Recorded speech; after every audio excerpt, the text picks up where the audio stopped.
Just turn the cube.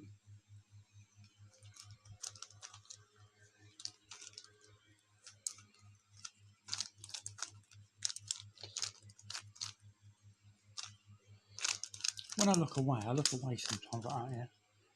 That's not because I'm looking around, just because I can do the sequence without looking, so I just don't bother looking half the time.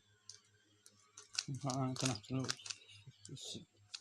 Because the Rubik's Cube is just sequences, just 7 sequences. Once you know the 7 sequences, you haven't got to keep looking at the cube.